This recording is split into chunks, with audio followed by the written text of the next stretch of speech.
జగిత్యాల జిల్లా మల్యాల మండలం నూకపల్లి గ్రామంలో భార్య హత్య అనంతరం భర్త ఆత్మహత్య చేసుకున్న ఘటన తీవ్ర విషాదం నింపింది. గ్రామానికి చెందిన ఓలేపు నాగరాజు తన భార్య లక్ష్మితో తరచూ కుటుంబ కలహాలకు దిగేవాడని స్థానికులు చెబుతున్నారు. మద్యానికి బానిసైన నాగరాజు భార్యను వేధించేవాడని సమాచారం. తాజా గొడవలో భార్యకు గడ్డి మందు తాగించాలని బలవంతం చేయగా ఆమె నిరాకరించడంతో ఆగ్రహంతో గొంతు నులిమి హత్య చేసినట్లు ప్రాథమిక సమాచారం. అనంతరం నాగరాజు ఇంట్లోనే ఉరివేసుకొని ఆత్మహత్య చేసుకున్నట్లు పోలీసులు తెలిపారు. సమాచారం అందుకున్న పోలీసులు ఘటనా స్థలానికి చేరుకొని పరిశీలించారు. మృతదేహాలను పోస్ట్ మార్టం కోసం ఆసుపత్రికి తరలించి కేసు నమోదు చేసి దర్యాప్తు చేస్తున్నారు.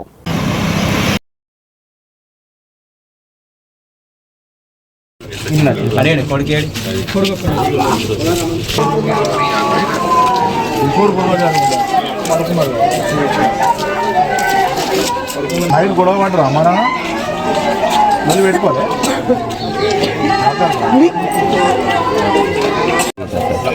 రానపెట్టి విలేజ్ అందరికి అద్దు అద్దు అంటే కూడా వేరే కడ పెట్టుకుని కూడా అవుతుంది తెలకుండా.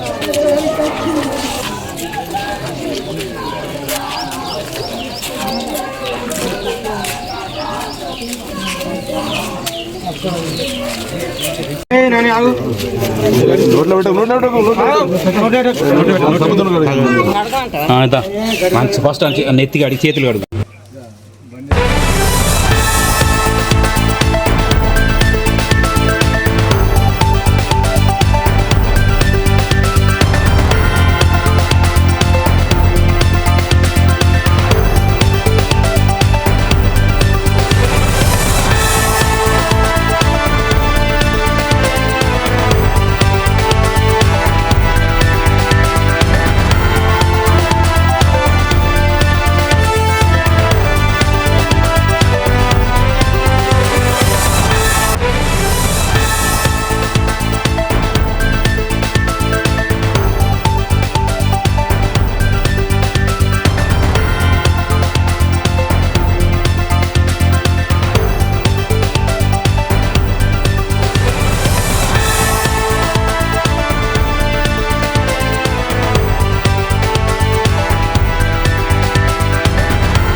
సేవిస్తారని చెప్తారు.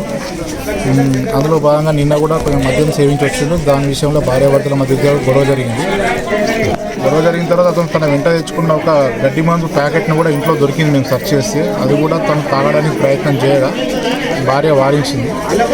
అందులో భాగంగా ఇద్దరి మధ్యలో గొడవ జరిగి ఆ గొడవతో అతను ఒక గంధం కలర్ టవల్తో ఆమె మెడలో ఉరివేసి మంచాల వరకు చంపేసింది. దాని తర్వాత అతను కూడా తన లుంగితోటి ఇంట్లో ఉన్న దూలానికి ఉరివేసుకొని అతను చనిపోయాడు. ఈ విషయాన్ని వాళ్ళ బాబు ఎవరైతే పెంచుకున్న బాబు ఉన్నాడో తను మార్నింగ్ 4:30కి లేచి చూసేసరికి వాళ్ళ అమ్మ బెడ్ మీద పడుకొని ఉండి వాళ్ళ ఫాదరు దూలానికి వేలాడ చేస్తాడు. చూసి భయపడి పక్కింట్లో ఉంటున్న వాళ్ళ పెద్దనాన్నకి వెళ్ళి చెప్పిండు. మార్నింగ్ 4:30 చెప్తే వాళ్ళు వచ్చి చూసి కన్ఫర్మ్ చేసుకొని ఆ తర్వాత తమ సర్పంచ్ గారి ద్వారా మాకు ఇన్ఫర్మేషన్ ఇవ్వడం జరిగింది.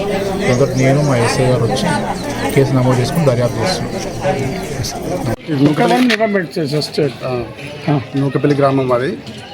అయితే పొద్దున 5 గంటలకు విషయం తెలిసింది. ఏమంటే ఓలపు నాగరాజు వాళ్ళ భార్యను మర్డర్ చేసి అతను ఊరేసుకొని చనిపోయిందని ఆ విషయం పోలీసు వాళ్ళకు చెప్పడం జరిగింది. వాళ్ళు వచ్చి వాళ్ళ పని వాళ్ళు చేసుకుంటారు. ఆయన అప్పుడప్పుడు మంద అవుతుండే, మంద అయ్యి కొద్దిగా ఇంట్లో గొడవలు చేస్తుండే. గొడవలు అంటే కదా మందు తాగి గొడవ చేస్తుండే భార్యను గొడవ చేసి అది చిన్న చిన్న గొడవలు అవుతుండే అప్పుడప్పుడు. ఇద్దరు రాత్రి చనిపోయిందా? రాత్రి మా ఏ టైంలో తెలియదు. రాత్రి ఆమెను మర్డర్ చేసి ఆయన కొంచెం చనిపోయింది. నేను ఇంతకుముందు ఏం పని చేస్తాను? ఆయన వ్యవసాయ పని కూలి పని చేసుకుంటాడు. ఈరోజు ఉదయం 5 గంటలకు నాకు ఫోన్ వచ్చింది, ఇక్కడ ఒక అతను వాళ్ళ భార్యను చంపి సూసైడ్ చేసుకున్నాడని. నేను మల్లెల ఎస్ఐ గారికి సిఐ గారికి సమాచారం ఇచ్చి ఇక్కడికి ఏరుకునే వరకు వాళ్ళ భార్యను గడ్డి మందు పోసి చంపాలని చూసిండు. ఆమె దాకపోతే ఆమెను చంపి మళ్ళీ ఆయన ఊరేసుకొని చనిపోయింది. పూలపు నాగరాజు అయిన పేరు వాళ్ళ భార్య. వాళ్ళకి పిల్లలు లేరు, కొడుకుని దత్తకు తీసుకున్నారు 5 సంవత్సరాలు. ఆ పిల్లాడు 6 సంవత్సరాల పిల్లాడు, 3 సంవత్సరాలు ఆయన దత్తకు తీసుకున్నారు. ఆమె అందరికీ ఉదయం తెలిసింది. ఆ చిన్నపిల్లాడు బయటకు వచ్చి వాళ్ళ పెద్దనాన్నని లేపి వాళ్ళ పెద్దనాన్న చూపించే వరకు ఆ చనిపోయిందని ఉదయం 5 గంటలకు తెలిసింది మాకు. తెలిసిన తర్వాత పోలీసులకు సమాచారం ఇచ్చినా వచ్చిర్రు, వాళ్ళ పని వాళ్ళు చేస్తారు.